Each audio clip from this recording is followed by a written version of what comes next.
Well, tēnā tātou e kara e Tame. Tēnei rā tātou e hui a Ipurangi nei. Ki te whera i ngā kōrero mō tēnei wahanga o Y303. Tēnei wahanga take tiriti. Hei whakamōhio atu ki a tātou uri o Ngāti Whātua. Te roanga, te whānui o ngā mahi kua ea i a tātou ki roto i tēnei wahanga o te whakataunga kreme mō Ngāti Whātua. Nō reira e mihi kau atu ki a tātou o tira ki a koe anō hoki e kara e Tame e kawe ake nei nō muri mai i enei mahi tainoa ke ki tēnei wā. Nō reira e te rangatira, tēnā koe. Kei te whakaarohia ai mō te hunga i tīmata ke te para i te huarahi mō tēnei kaupapa me te maha o rātou kua rūpeke atu ki te pō, ko hoki huri tuara mai rā ki a tātou, ana ko tātou tēnei e mihi, tātou tēnei e poroporo aki ki a rātou katoa, o tira tātou te hunga ora, e raurangatira ma, Ngāti Whātua whānui tēnei rā ka mihi atu ki a koutou.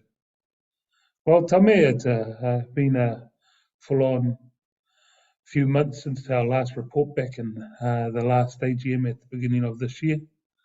But I guess for both of us, this is really an opportunity to ensure Uri kept abreast of what's going on in the space of Y303, and where we've made some significant gains and also where some of our challenges are. But we've been, well, you yourself and the negotiators have been working tirelessly on this for some time, as everyone knows, and we're hopeful that the end is in sight, but there's still a little bit of work to get through, and so just really wanted to acknowledge the mahi that you and our negotiators have been putting into this kaupapa there, Tame. Tēnā koe. Ai. Tēnā koe, Tyrone. Ara te hunga e hono mai nei ki tēnei kōrero aipurangi a hui topa rānei. E kore rā e ware ki te wahanga ki o tātou tini karanga maha te hunga ko kioki ko ngaro rai te tiroanga o te kanohi. Te rāpea ko e tahi kei runga i o tātou marae. E roto rānei ngā whare tangianga puta noa te rohe, puta noa te ao whānui. Ki rā te kōrero, te hunga kōkioki, me ki te rāngai mau ko Tātaki tua, o nuku taurua, e kore rā muri e hokia. Ko rātou tērā, ko wehe atu, ko huri tuara mai rā ki a tātou, ko mahua mai nei ki muri, nā reira e ngā tini karanga mā, ngā huanga e ngā whanaunga, ai ngā uri o Ngāti Whātua, tēnā koutou kia ora mai no rā tātou katoa. Ai, and acknowledge the tireless work of people in the background that have marshaled their efforts to bring the Ngāti Whātua historical claims to a point where we can consider the offer from the Crown. And so today, the Y303 Kaipara Moana historical claims, we have to give you an update overview of where things are at in that context. Tēnā koutou, kia ora mai tātou. Ka pai. Well, we'll just jump straight into it, eh, mate? Kia ora. And as Tame mentioned, this is really just to bring everyone up to date with what's happening in this space. So kia ora tātou. I think our first slide is coming up. Yeah, manu kapua o kahukura.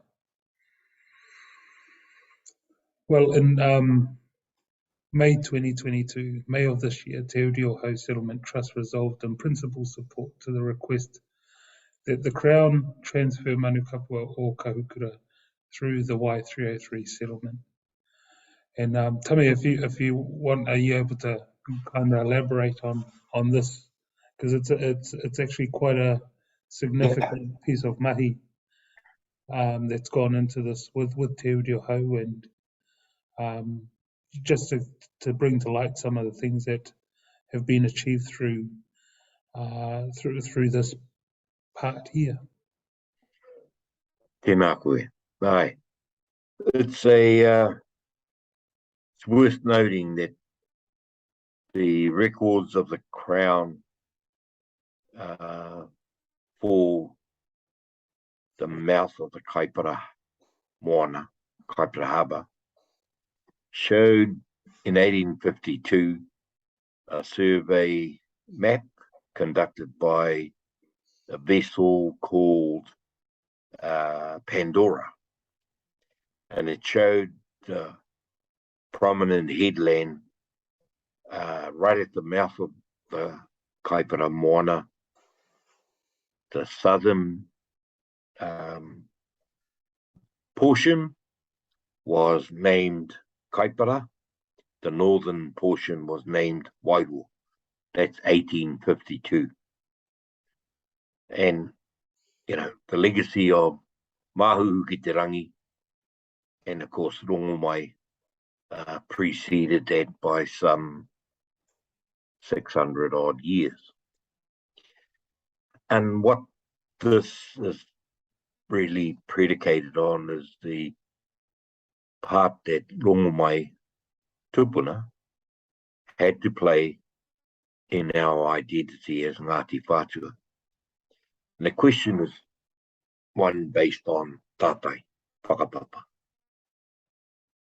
Was Rongomai Ngāti Whātua?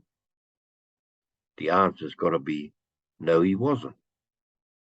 He was on Mahuhu ki te Rangi. His uri became Ngāti Whātua through the generations. And in recognition of that tupuna, Rongomai, we've had the discussion. Should it be his father Pakatau, or should it be Rongomai, the son? And I guess the real baseline is around te hanga kōrero I mahua mai. Te āki waikaretu, te āki tanga o Rongomai, tahuri waka wakarere wahine. Ki hei ngā kōrero I ki, waikaretu te āki tanga o Pakatau, ka hore, I kōrero ke mo Rongomai. And that is a testament, I guess, to the suggestion that maybe the title to the manu kapua o kahukura area would be enhanced, and we're talking about the protection of that whenua, currently Crown land, under the mantle of the Department of Conservation, is to elevate the tupuna Rongomai and elevate that name onto the certificate of title. And ko ngā uri o Rongomai, ngā hunga e pai pāngana ki rā whenua taurikura. The rest of it is really about process, about the logistics, a historic reserve, creation of a joint management body, encouraging the post-settlement governance entities from the Kaipara Uri representatives, those that want to align themselves as descendants of Raumati. And in recognition of the position and place that Te Reo Hau have at Tāpura, at Manukapua, and at Okaukura, is to retain the position of chair in the name of Te Reo Hau. Now that's not delegating that the chair must be Te Reo Hau. That is Te Reo Hau's prerogative. Whether they demand that the chair be someone of Te Reo Hau extraction is not the question. They have the prerogative of appointing the chair. Could be someone from Mangakahia, from Mars or any other place on the face of the earth. It is Te Reo Hau's prerogative to appoint the chair. So that's pretty much it, and it's the negotiations are at a point of ministerial approval, and of course, ultimately, it will be put up for cabinet confirmation in time. The idea is to have this prepared and ready for circulation amongst the Uri for ratification, and we intend to have that prepared in the first quarter of 2023. Tēnā koe, Tyrone. Hi, kapo. Our next part is a lot of whānau hear the term MPI, and so there's a component that sits within the Y303 space that we have opportunity to have oversight of.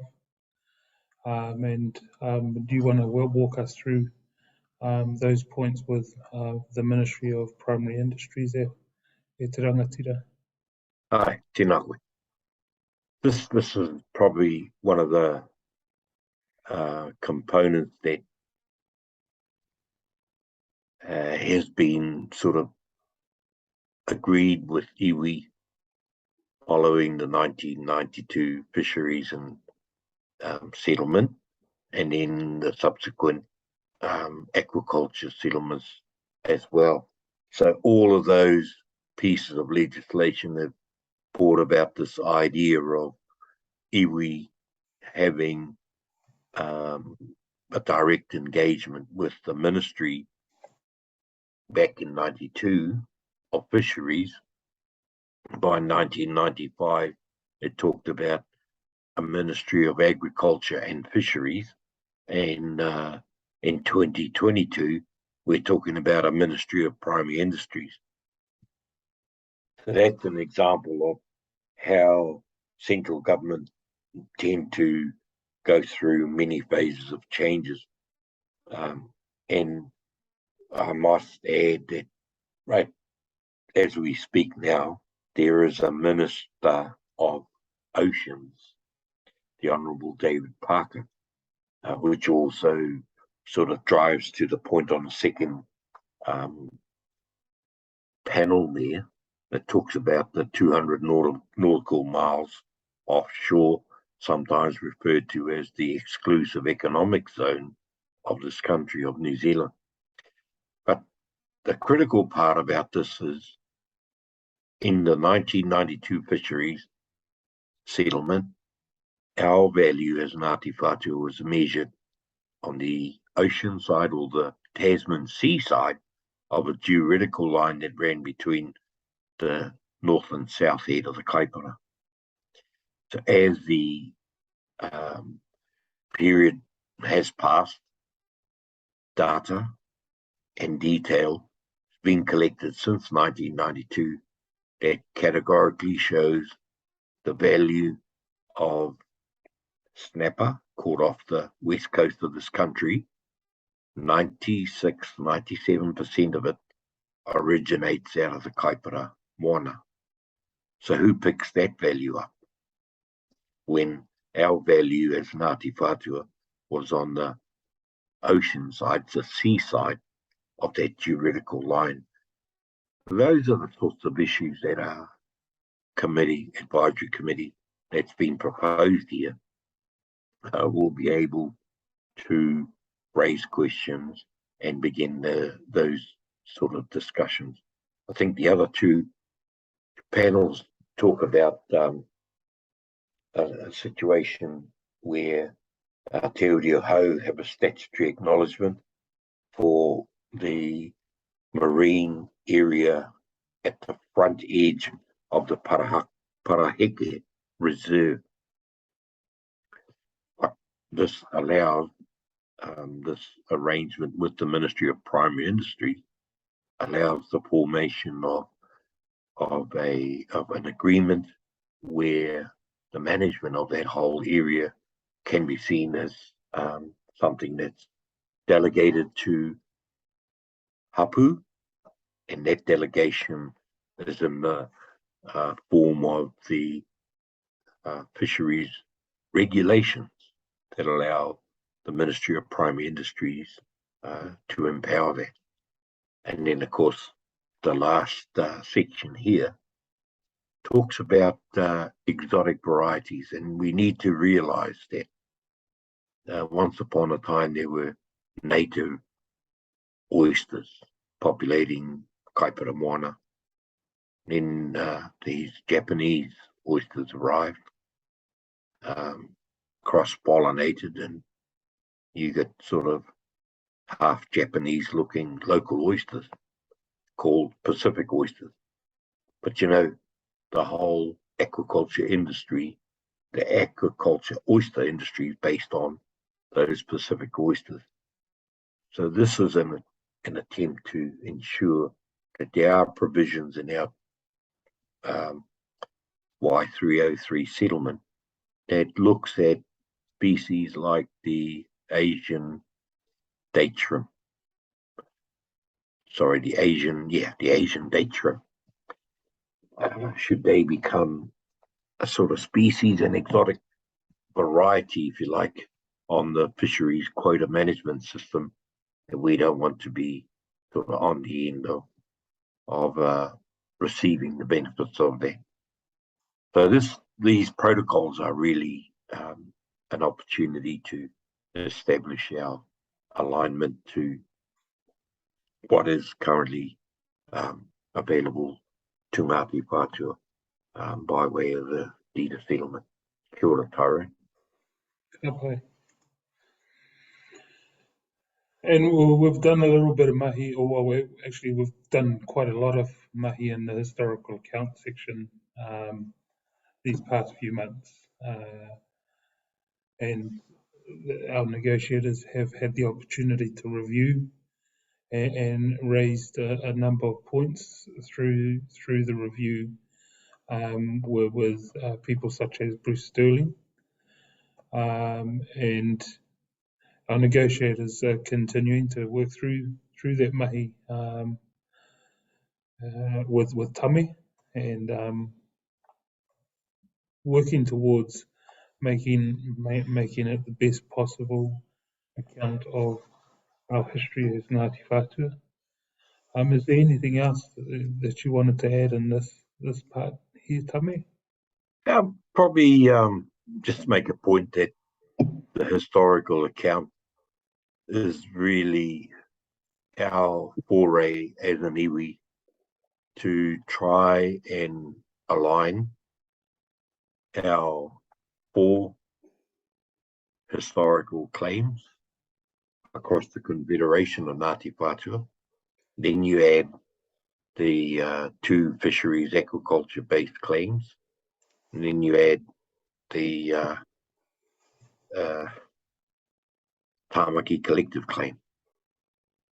And I think it's an opportunity to consider what a local curriculum could look like if we were to set about developing that kind of information and material for kura based on who we are as Ngāti Whātua.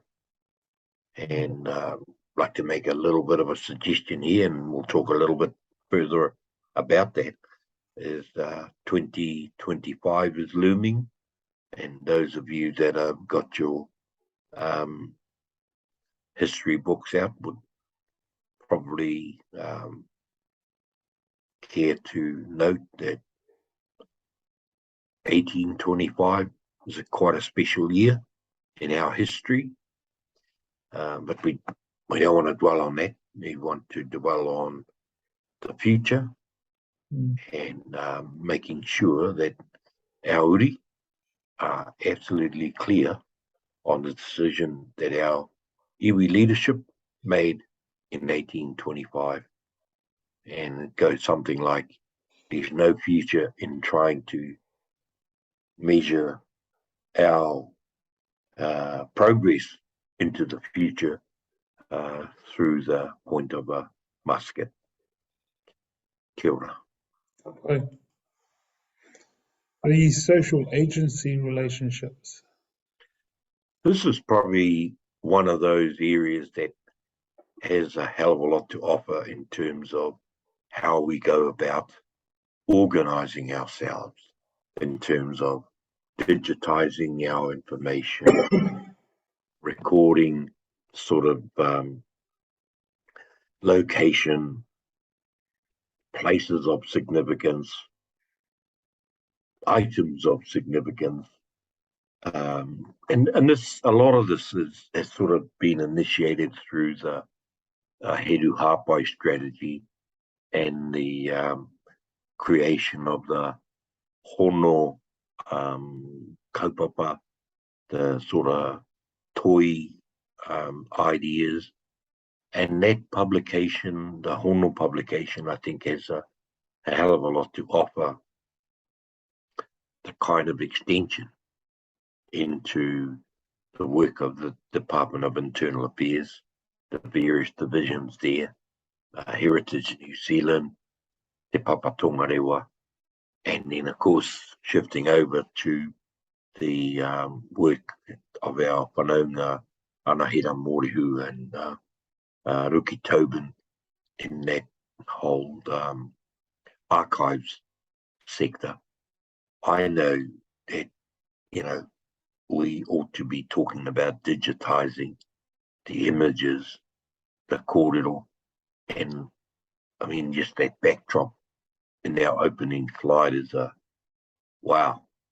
When you see that in a different context from the back wall of Waihoa Marae, sort of think, yeah, somebody took the time to actually put that as an image so we don't forget it.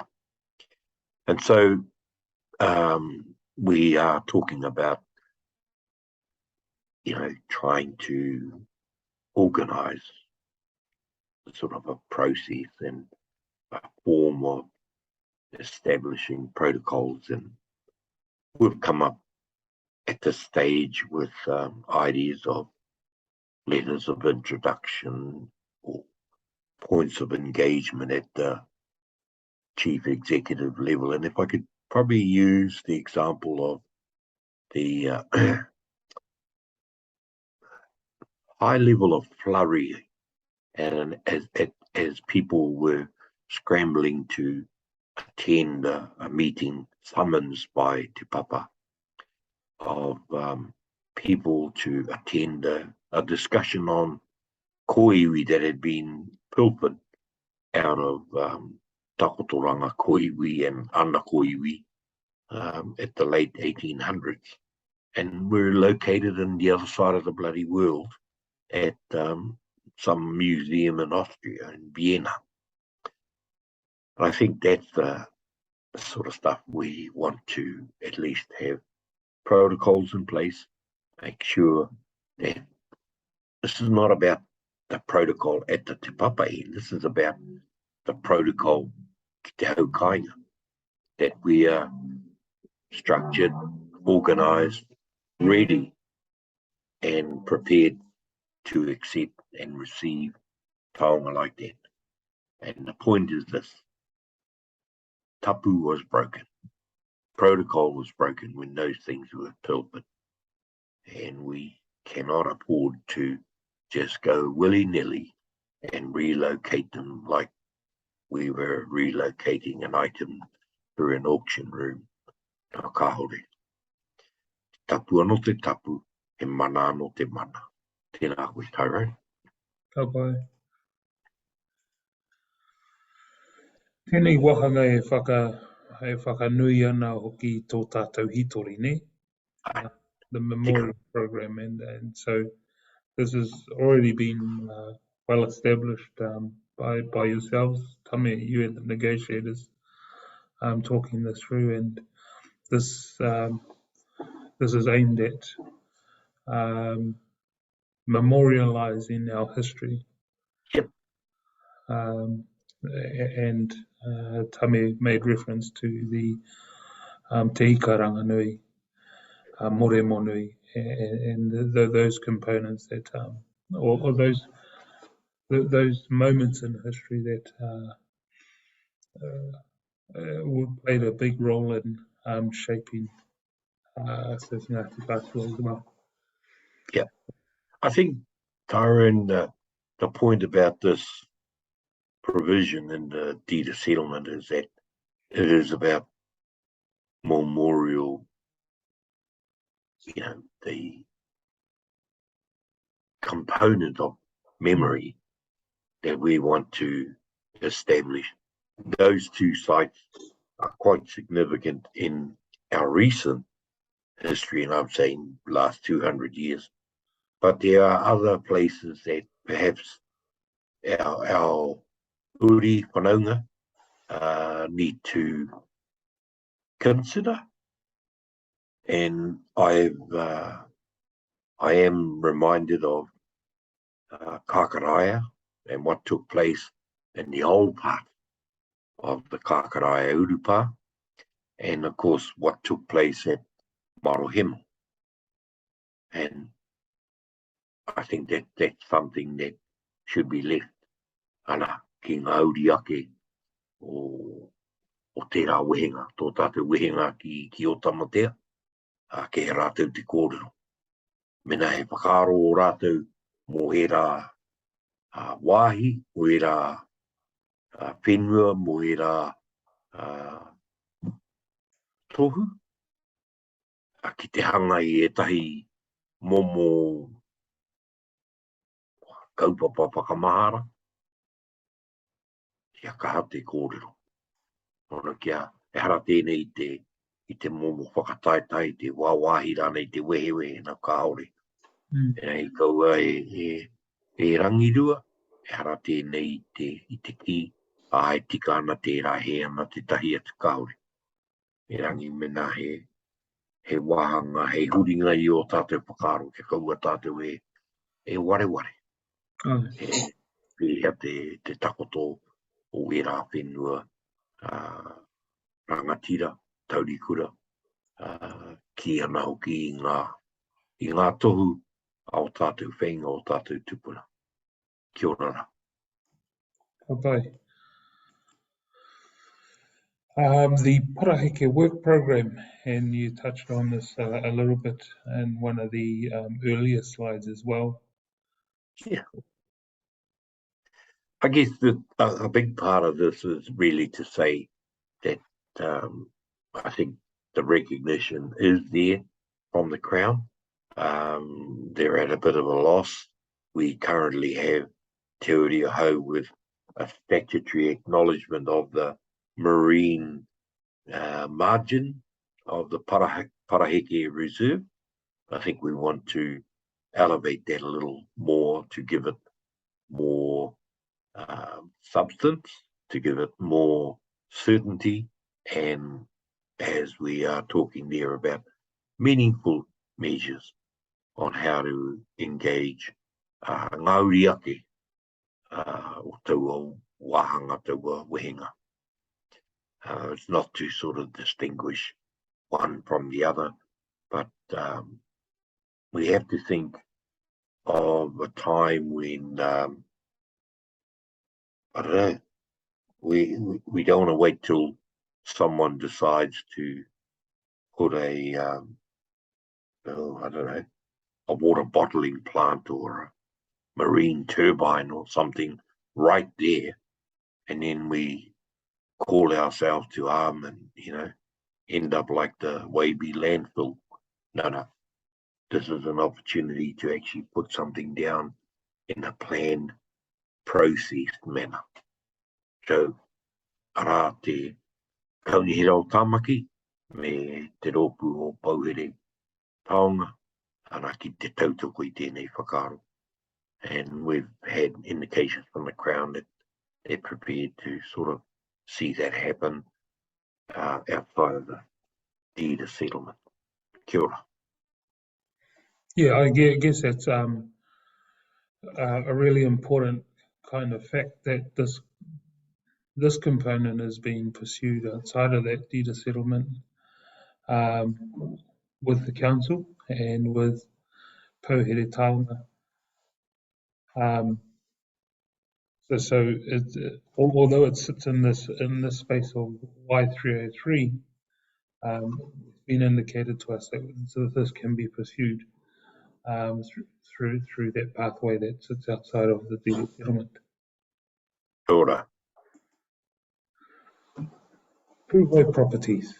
Okay, this is quite an interesting one. There are two properties that have been part of the Ara Tūhono. That's the new highway coming north of the Waiwera tunnels to Warkworth. Just as you come out of the tunnels heading north, immediately to your right, at the moment you'll see a clump of Macrocarpa, Pinus radiata, some of those other mongrel species of trees on the right-hand side. And as you come past there, you look to the left, up on a bit of a rise there. There's a huge clump of tōtara. That's another path site. The one on the right is actually being recorded as an archaeological site. The one on the left was never ever recorded. But the family that used to farm there, not Shuka family,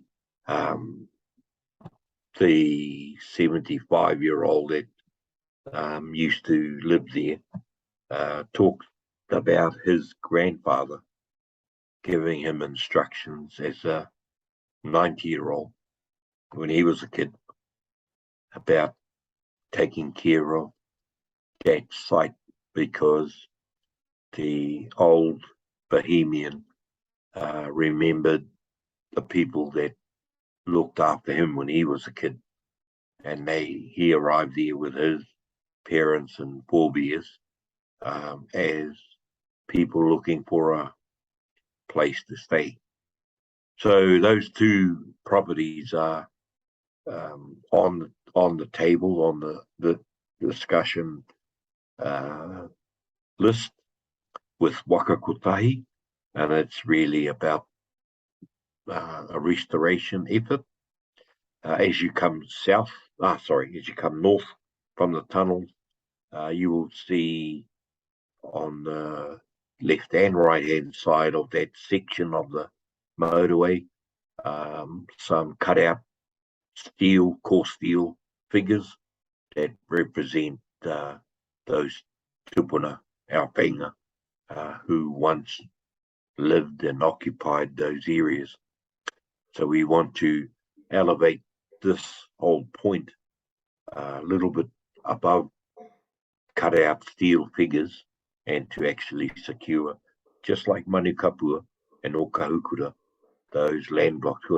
They're currently held as part of the Crown's land holdings. They were purchased as part of the Te Ara Tūhono corridor, and we've suggested that the Crown should just do the right thing and give those properties back. Ana ki Ngauri, there's a little bit of detail around shared ownership, and it's not about us claiming exclusive rights and interest in it. We've got to consider our whanaunga from Ngāti Manuhiri as well. And with that is, another opportunity to sort of enhance this thing we all talk about called whanaungatanga. Kia ora. Bye-bye. This has been a pretty big part lately, the PSG structure, but really wanted to make clear the position on this. Tame? Yep.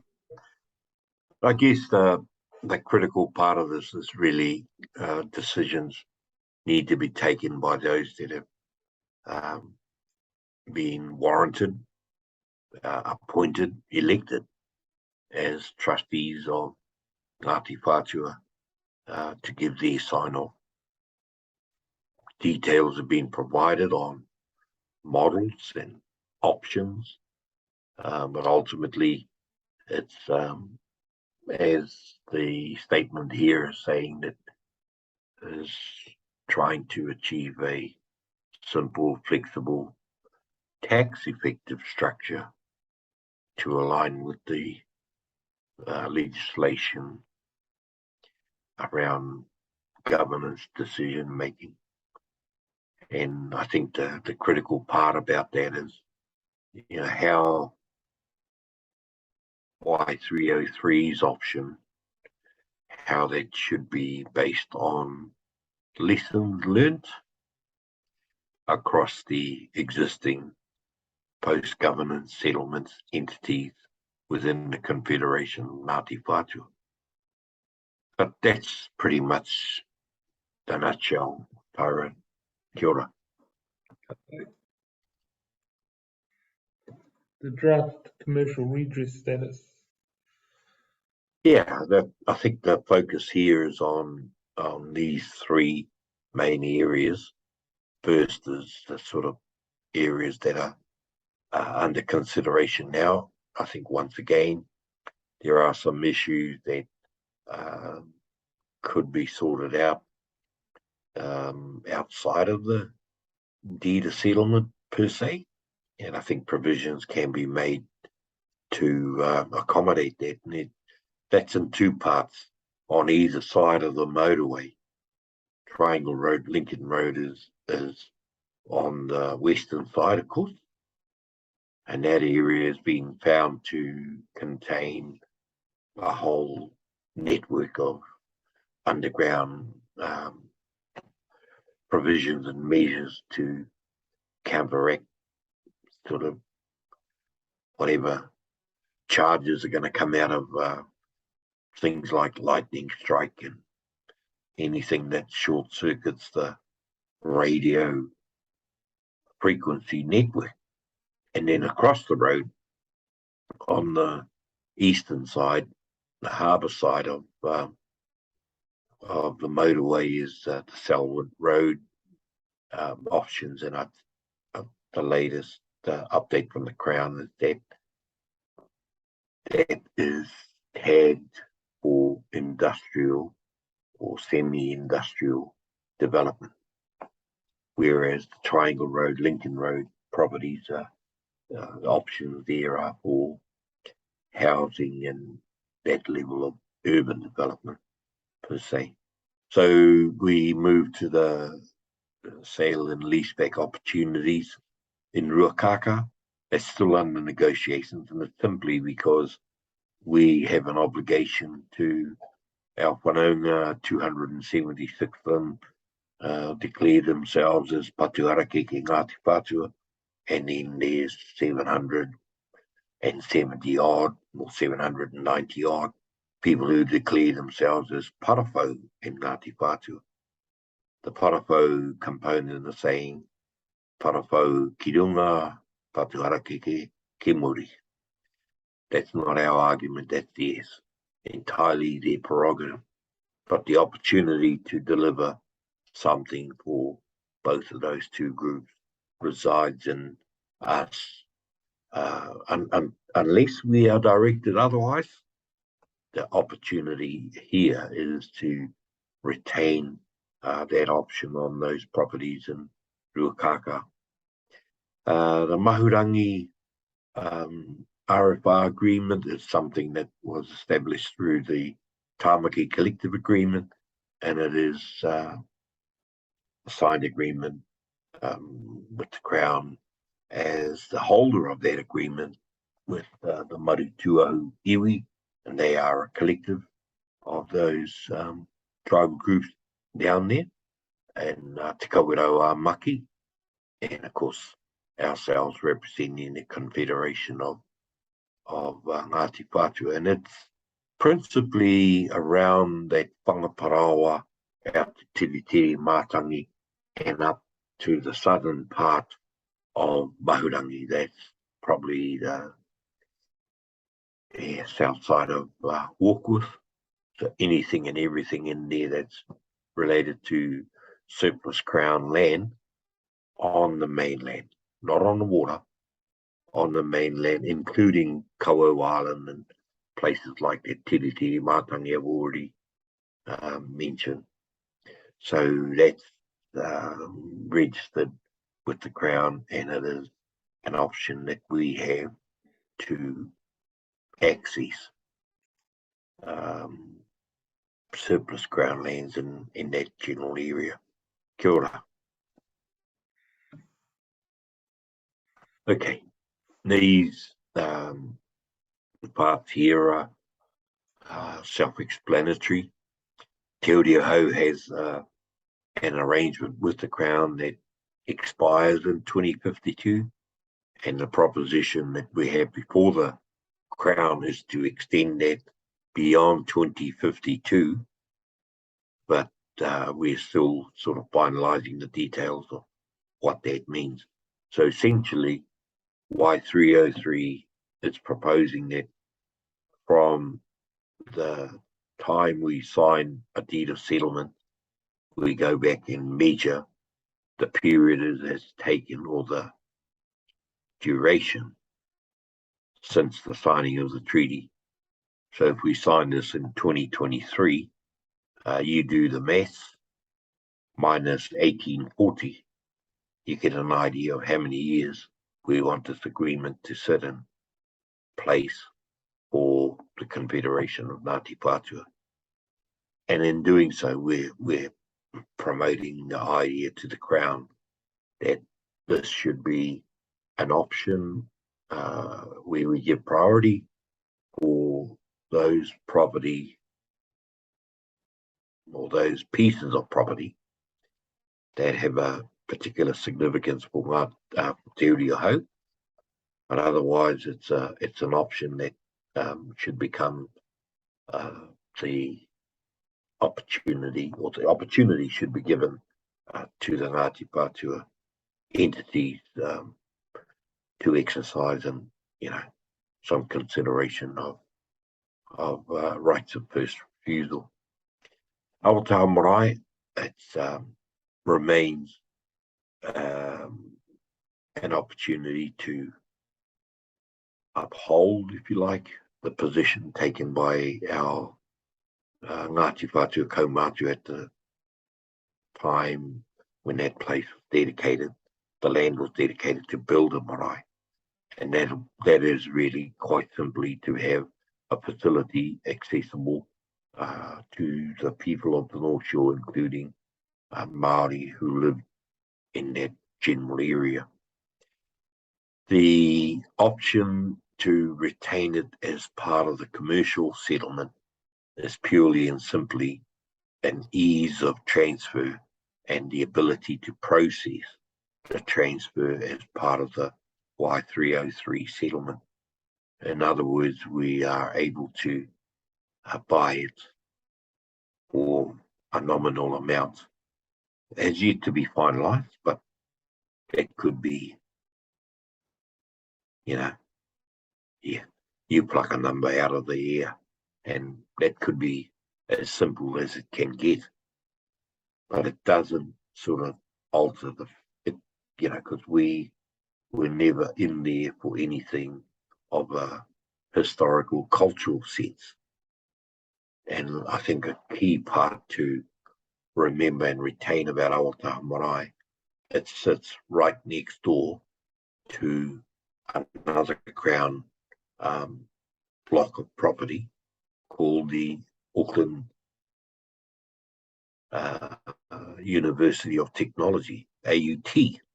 And if that land block ever becomes surplus to requirements, that's the sort of stuff that we want to ensure we're not penalising ourselves by demanding that Aotaha Marae should be regarded as a component of cultural redress. Because, put simply, the mechanisms that have prevented our people utilising Aotaha Marae as a cultural outlet have been commercial reasons. So we want to run this argument that, okay, let's have it out in commercial terms. The Commission of Crown Land has a big part to play in providing the path ahead of us. And I guess we want to leave it at that. And ultimately, it's really about the ability for our whanaunga who live in Tātaki Pai Whenua on the North Shore to be able to access that place and utilise it like our kaumātua supported at the outset. So we come to state-owned enterprise lands, and that's a little bit up in the air at the moment, simply because we haven't really had clarity or clear direction on what that means. There had been sort of various attempts to provide us information on what an asset register looks like. We've had different offers of or options provided for consideration of Y303, places like redundant fire stations that ultimately required us to join the queue on the open market. Well, that's not quite the business of us having access to state-owned enterprise lands or requirements for that. But I believe we could possibly drive a negotiation point that says anything that comes up within our rohe, we want to have, like the right to first refusal, we want to have access and the ability to put an option up to secure those opportunities. Kia ora. Ka pai, he tame wa ko tātou tēnā, mō tēnei wahanga o Y303. The intention was to keep Uri informed and well informed of what's happening in this space. And as I mentioned at the beginning of this presentation, it hasn't been an easy road. We've had our challenges, and we continue to work through those. And some of the things that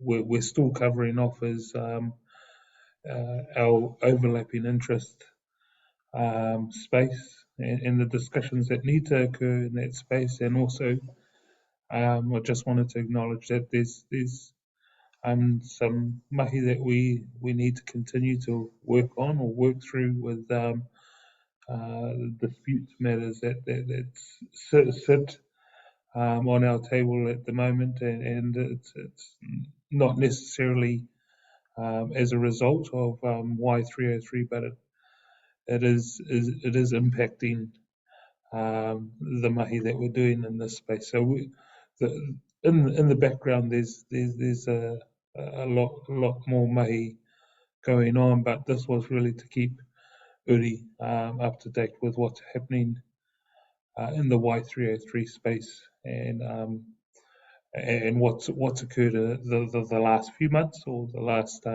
year since our last report back, and what some of our next steps are.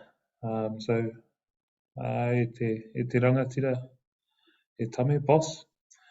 Thank you for your for your kōrero and being as informative as usual. And then we'll cut off here. Yep. And then come back for kaipara moana kōrero. Okay, ka pai. Kia ora rā. Tēnā koutou katoa. Tēnā rā koutou.